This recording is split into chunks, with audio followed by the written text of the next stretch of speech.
C'est le réveillon, je te signale. T'avais besoin d'amener la deuxième aussi? Ça fait trop longtemps que je te supporte! C'est de mon enfant que tu parles. Je veux qu'elle passe le nouvel an avec nous, je ne vois pas où est le mal. J'ai pas l'intention de l'élever! Je suis quand même son père. Mon rôle est de prendre soin d'elle. Où est-ce que tu veux que je l'envoie? Sa propre mère ne veut pas d'elle, alors pourquoi moi je devrais m'en occuper? T'es qu'une enfant mal élevée dont personne veut! Jing Jing, pourquoi on n'est pas comme tous les autres enfants et on a 2 maisons, nous, au lieu d'une? Maman a dit qu'elle nous expliquerait ça quand on serait plus grande, alors... Papa, qu'est-ce qu'il y a? Ta maman, elle est à l'hôpital. Wenya, si jamais un jour je venais à disparaître, tu devrais bien prendre soin de toi. Quelles que soient les difficultés, tu peux me croire, on s'en sortira. Papa est à l'hôpital. On lui a diagnostiqué un cancer du foie en phase terminale. Je comprends pas pourquoi la vie est si dure. Dieu Tout-Puissant dit... Quant à la raison, ce n'est pas parce que les voies de Dieu sont trop évasives ou parce que le plan de Dieu doit encore être réalisé, mais parce que le cœur et l'esprit de l'homme sont trop éloignés de Dieu. Dieu perd l'homme qu'il a originellement créé. Et l'homme perd la racine de son commencement. C'est là la tristesse de cette humanité.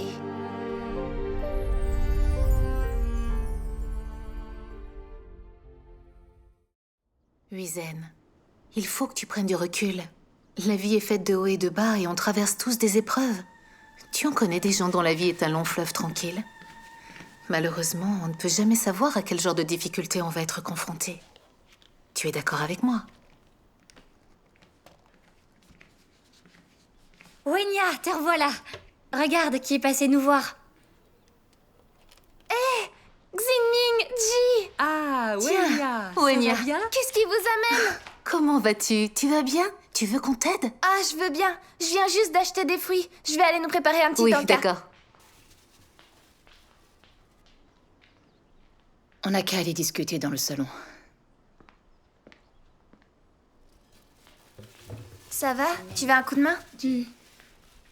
Ça fait des années qu'on est amis. Vous me connaissez bien. J'ai un certain esprit de compétition.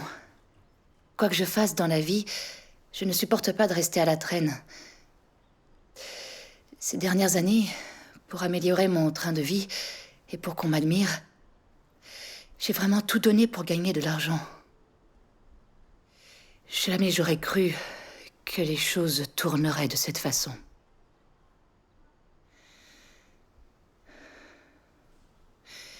J'ai tout perdu. Je ne suis plus rien maintenant. Je suis malade. Et je suis devenue un fardeau pour mes filles. Pour tout vous dire, si mes filles n'étaient pas là, je n'aurais aucune raison de vivre. Huizen, tu as tellement de chagrin. Je sais exactement ce que tu traverses. Quand on vit ce genre de choses, on est bouleversé. Il y a maintenant quelques années, je me suis complètement ruiné la santé. Je travaillais de jour et de nuit pour que mon fils aille à la fac. Mais il n'a pas été à la hauteur. Il n'est pas allé à l'examen d'entrée et il s'est mis à parier. Non seulement il a perdu l'argent de la famille, mais il se battait tout le temps jusqu'à ce qu'on le condamne. Il avait estropié quelqu'un. J'ai eu des moments très difficiles. J'avais perdu foi en la vie, j'étais inconsolable. Je ne comprenais pas pourquoi mon fils était devenu un tel bon à rien. Pourquoi il voulait humilier notre famille. J'étais au bout de mes forces, je ne pouvais plus continuer. Quelle histoire. Tellement de souffrance. Je comprends pas pourquoi la vie est si dure. Vous imaginez comme ce serait génial, une vie sans épreuve. Je pensais la même chose que toi à l'époque. Pourquoi la vie est à ce point semée d'embûches? Comment peut-on échapper à toute cette souffrance? J'ai trouvé des réponses, mais seulement après avoir commencé à croire en Dieu, quand j'ai compris certaines vérités. L'humanité est corrompue, alors toutes ces épreuves ont bien une raison d'être. Tu crois en Dieu? Croire en Dieu? Alors que j'étais arrivée dans une impasse, un collègue m'a présenté l'Évangile. Il a dit, tu vois, Dieu a créé l'humanité. Et Dieu dirige toutes les destinées humaines. C'est lui qui décide où on va et d'où on vient, par quel chemin. Tout est écrit dans ses plans. Il m'a dit que si je croyais en Dieu, alors je pourrais comprendre le sens de la vie humaine. Que tout ce que moi je voyais comme des obstacles sur mon parcours, mes échecs et puis tous mes problèmes, tout est la volonté de Dieu. Nous aussi, nous avons vécu des situations difficiles. C'est justement grâce à ça que nous avons pu voir la vérité et obtenir la protection de Dieu afin de progresser sur le droit chemin. Pour en bénéficier, nous devons savoir nous fier à Dieu et rechercher la vérité en toutes choses. Et si nous en sommes capables, Dieu nous protégera. Il nous donnera une issue, balayera nos revers et résoudra nos problèmes. Ce collègue a aussi témoigné de l'œuvre de Dieu dans les derniers jours et il m'a donné un livre, Les Paroles de Dieu. La parole apparaît dans la chair. Depuis ce jour-là, je lis les paroles de Dieu tous les jours et je lui ai ouvert mon cœur. Je partage mes difficultés avec Dieu. Je prie souvent. On se réunit, mes frères et sœurs et moi, et on échange ces paroles. Ces moments-là me font tellement du bien. J'ai découvert que c'est Dieu qui contrôle le destin des gens. Il règne sur nous et il tient notre destin entre ses mains. Il est clair que si l'humain vit dans ces conditions, c'est parce qu'il a été corrompu par Satan. L'humanité a tourné le dos à Dieu, se privant ainsi de sa protection et s'est laissé attirer par Satan. Nous avons été accablés et dupés. Nos vies sont souffrances et tragédies. J'ai également découvert que les hommes sont guidés par l'orgueil et courent après la célébrité. Ce sont des manifestations du fléau de Satan. C'est pour ça que les gens traversent tant de souffrances. J'ai une vision claire de tout ça maintenant. Il s'avère que si Dieu nous laisse souffrir de cette façon, c'est pour que nous puissions voir clairement comment Satan s'amuse à accabler l'humanité. C'est la meilleure façon de nous faire haïr et rejeter Satan. C'est ce qui nous amène à nous rapprocher de Dieu, à chercher à vivre selon ses paroles, à chercher à nous débarrasser des entraves de la chair et à obtenir son salut. Telle est la volonté de Dieu. J'ai trouvé dans ces paroles une ligne de conduite à respecter. J'ai compris certaines vérités et j'ai compris le fond du problème. Je sens dans mon cœur que seul Dieu est amour, que seul Dieu peut tous nous sauver. Depuis que j'ai commencé à croire, je peux voir sa ligne de conduite, je peux voir également son salut et sa protection dans pas mal de choses. J'ai reçu l'illumination. C'est magnifique de croire en Dieu. Ça aide à savoir si on a choisi la bonne voie. Au travers de ces paroles, Dieu Tout-Puissant aborde le sujet de la souffrance et nous explique d'où elle vient. Mais justement, on devrait les regarder ensemble. Vous comprendrez mieux. Je peux venir voir? Bien sûr. Venez par là.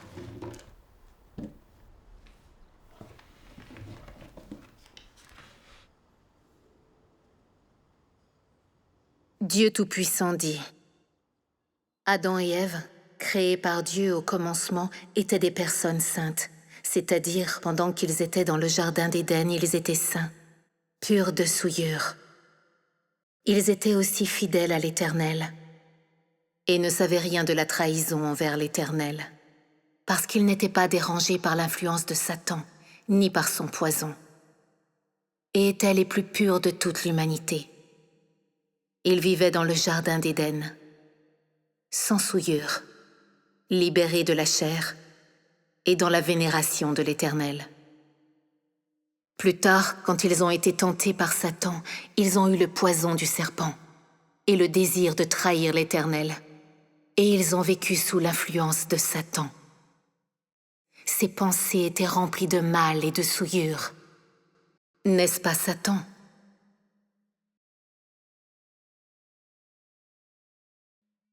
L'humanité s'est développée à travers des dizaines de milliers d'années d'histoire pour arriver là où elle est aujourd'hui. L'humanité de ma création originelle a depuis longtemps sombré dans la dégénérescence. Elle n'est déjà plus ce que je voulais. Et ainsi les gens tels que je les vois sont déjà indignes du nom d'humanité. Ils sont plutôt l'écume de l'humanité, pillée par Satan. Ils sont les cadavres pourris mais vivants dans lesquels Satan vit et dont il s'habille. Les gens ne croient pas du tout en mon existence et ils ne reçoivent pas mon arrivée. Satan corrompt les hommes par l'éducation, par l'influence des gouvernements et par les célébrités et les grands personnages. Leurs mensonges et non-sens sont devenus la vie et la nature de l'homme. Chacun pour soi et Dieu pour tous. C'est un dicton satanique bien connu qui a été instillé en tous et qui est devenu la vie humaine. Il y a d'autres paroles de philosophie de vie qui sont aussi comme ça. Satan éduque les hommes à travers la belle culture traditionnelle de chaque nation et fait tomber l'humanité dans un abîme expansif de destruction et l'engloutit. Et à la fin, les hommes sont détruits par Dieu parce qu'ils servent Satan et résistent à Dieu. Lisons donc un autre passage.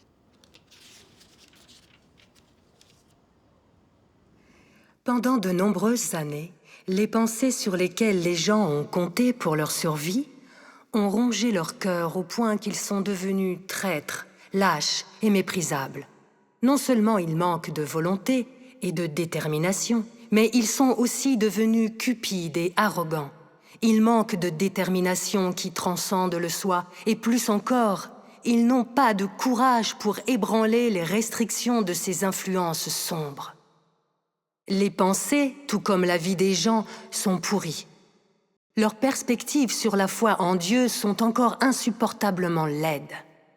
Et même lorsque les gens parlent de leurs perspectives sur la croyance en Dieu, c'est insupportable à entendre. Les gens sont tous lâches, incompétents, méprisables aussi bien que fragiles. Ils ne sentent pas de dégoût pour les forces des ténèbres, et ils ne sentent pas d'amour pour la lumière et la vérité. Au contraire, ils font tout leur possible pour les expulser. Dès l'époque où l'homme avait connu les sciences sociales, son esprit était occupé par la science et la connaissance. C'est ainsi que celles-ci devinrent des outils destinés à administrer l'humanité. Et il n'y avait alors plus assez de place pour que l'homme adore Dieu. Et plus de conditions favorables pour adorer Dieu. Sa place s'est mise à diminuer de plus en plus dans le cœur de l'homme. Un monde dans lequel Dieu n'a pas de place dans le cœur de l'homme est sombre, vide, sans espoir. Et c'est ainsi qu'ont émergé de nombreux spécialistes des sciences sociales, des historiens et des politiciens. Et tous ont commencé à développer des théories des sciences sociales. La théorie de l'évolution et d'autres théories contrariant la vérité de la création de l'homme par Dieu pour remplir le cœur et l'esprit de l'homme. De cette façon, ceux qui croient qu'il a tout créé deviennent de moins en moins nombreux, et ceux qui croient en l'évolution deviennent de plus en plus nombreux. De plus en plus de gens considèrent les récits de l'œuvre de Dieu et ses paroles pendant l'ère de l'Ancien Testament comme des mythes et des légendes. Dans leur cœur, les gens deviennent indifférents à la dignité et à la grandeur de Dieu, à la doctrine selon laquelle il existe et domine sur toute chose.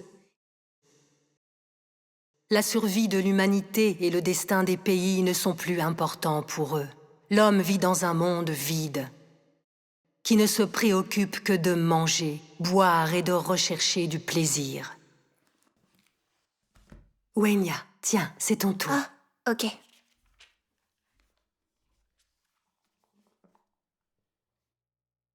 L'homme a traversé les âges avec Dieu, mais l'homme ne sait pas que Dieu régit le sort de toutes les choses et de tous les êtres vivants, ou comment Dieu orchestre et dirige toutes choses. C'est quelque chose qui a échappé à l'homme depuis des temps immémoriaux jusqu'à nos jours. Quant à la raison, ce n'est pas parce que les voies de Dieu sont trop évasives ou parce que le plan de Dieu doit encore être réalisé, mais parce que le cœur et l'esprit de l'homme sont trop éloignés de Dieu. Par conséquent, alors même que l'homme suit Dieu, il demeure, sans le savoir, au service de Satan. Aucun homme ne cherche activement les traces ni l'apparence de Dieu, et aucun homme ne souhaite exister dans le soin et la garde de Dieu.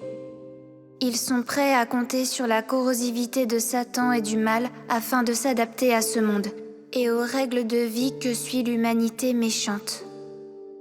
À ce stade, le cœur et l'esprit de l'homme sont simplement sacrifiés à Satan et deviennent sa subsistance.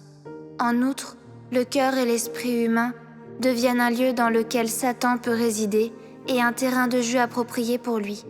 De cette façon, l'homme perd sans le savoir sa compréhension des principes d'être humain, mais également la valeur et le but de l'existence humaine. Les lois de Dieu et l'alliance entre Dieu et l'homme disparaissent peu à peu dans le cœur de l'homme, jusqu'à ce que l'homme ne cherche plus ou ne prenne plus garde à Dieu. Au fur et à mesure, l'homme ne comprend plus pourquoi Dieu a créé l'homme, ni ne comprend les paroles qui sortent de sa bouche, ou réalise tout ce qui vient de Dieu. L'homme commence alors à résister aux lois et aux décrets de Dieu. Le cœur et l'esprit de l'homme se meurent. Dieu perd l'homme qu'il a originellement créé, et l'homme perd la racine de son commencement. C'est là la tristesse de cette humanité.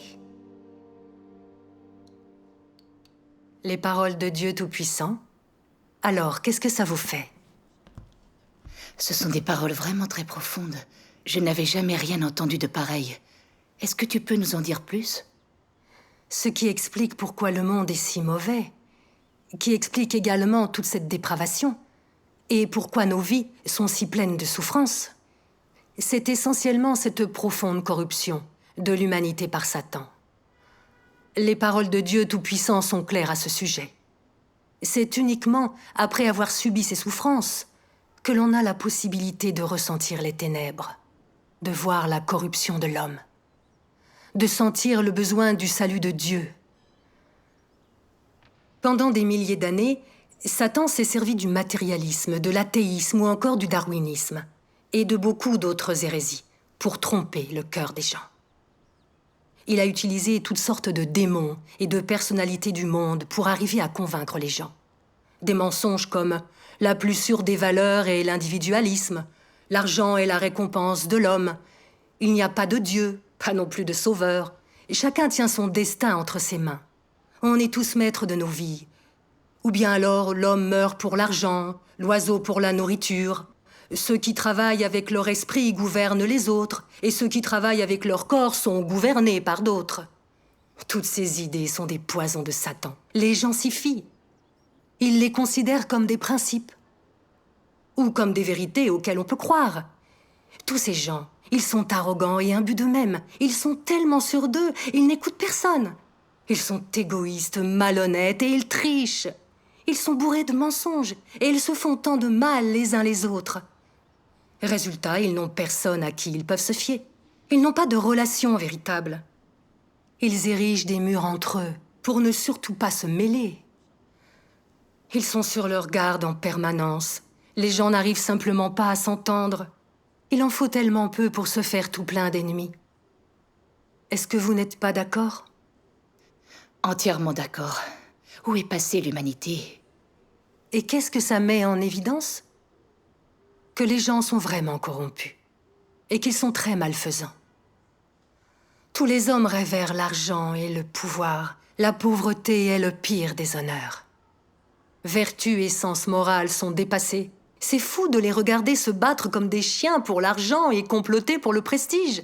Ils se trompent et se massacrent les uns les autres. Rien ne peut les empêcher de réaliser leurs objectifs individuels. Ils sont capables de faire des choses terribles et capables de tous les péchés.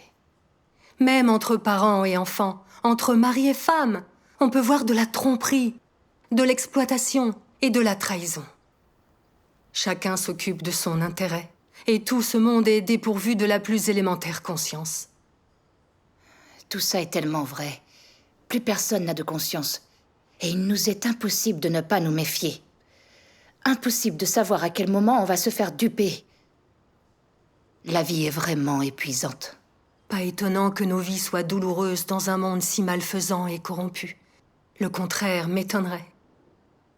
Nous devons croire en Dieu et ne pas nous laisser détourner. Autrement, nous nous fions aux mensonges de Satan. Nous vivons dans le péché et nous nous sentons blessés au point que nos âmes sont meurtries. Alors comment vivre en paix et dans la joie? Comment réussir à jouir du bonheur? On ne peut pas. Tout le monde est mauvais. Et il n'y a plus aucune bonté humaine. À quoi bon exister si tout n'est que souffrance? C'est pour ça que nous sommes là. La vie n'est facile pour personne, et tout le monde a ses souffrances. Regardons un peu autour de nous. Quelle famille vit en harmonie? Quelle famille a une vie heureuse? Chaque famille a ses difficultés, et tout le monde est épuisé par un tel combat. Si les gens croyaient en Dieu, recherchaient la vérité et prenaient le droit chemin, alors ils pourraient être bénis par Dieu. L'humanité serait moins corrompue qu'elle ne l'est devenue, et les gens auraient à traverser moins de souffrances. C'est si triste que si peu de gens croient véritablement en Dieu, et que la vérité intéresse si peu de monde. En Chine, par exemple, où le parti communiste athée est au pouvoir, on persécute les croyants et on opprime les églises. Dans ce genre de pays qui dédaigne Dieu, il n'y a pas la moindre bénédiction. Et c'est pour cette raison que la société chinoise est sombre et malfaisante. Que la vie des Chinois est épuisante et douloureuse. Vous savez que ce que je dis est vrai. Si Dieu n'était pas venu nous sauver, nous serions imprégnés de péché, et personne ne saurait comment se dégager des tromperies de Satan. Je suis complètement d'accord, tout ce que vous dites est vrai. Les gens sont tellement hypocrites les uns envers les autres. Ils se manipulent, se jouent les uns des autres. Ils disent qu'ils sont tes amis, mais ce n'est pas vrai. Dès que tu en as besoin, ils décampent en moins de deux. Quand tu as de l'argent et de l'influence, tout le monde te flatte et t'admire. Mais dès que tu as des problèmes, tout le monde te laisse tomber. Personne ne veut plus te voir et personne ne vient t'aider. D'ailleurs, quand tu as des problèmes, ces gens-là se moquent de toi. Si on y réfléchit, quand j'avais de l'argent sous le coude, tous mes proches essayaient de s'attirer mes bonnes grâces. Mais depuis que je suis tombée malade, ils font tout pour m'éviter et refusent de m'aider. Ce qui me fait le plus de peine, c'est que même mon mari, avec qui j'ai vécu plus de 10 ans, n'a pas hésité à me trahir. Et il a sauté sur l'occasion pour s'emparer de mon patrimoine.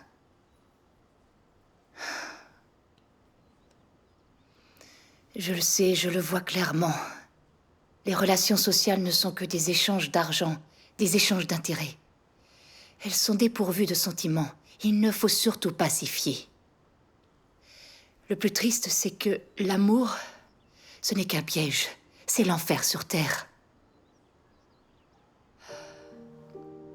C'est fou comme ça m'a aidé de discuter, alors merci beaucoup. Croire en Dieu semble être le seul droit chemin pour nous.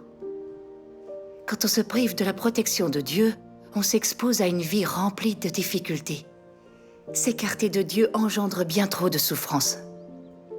Huizen, tu peux voir clairement maintenant les ténèbres du monde humain. Et tu te rends compte que croire en Dieu est le droit chemin. C'est extraordinaire. Dieu sauve et protège les hommes qui croient véritablement en ses paroles. Tu as subi un grand nombre d'épreuves. Tu peux te présenter devant Dieu et recevoir son salut.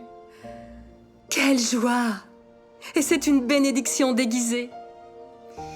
Je me sens capable d'accepter les choses quand on discute de la foi en Dieu. J'ai accumulé malheur et souffrance jusqu'à aujourd'hui. Et seulement maintenant, je sais que ces épreuves avaient une raison d'être.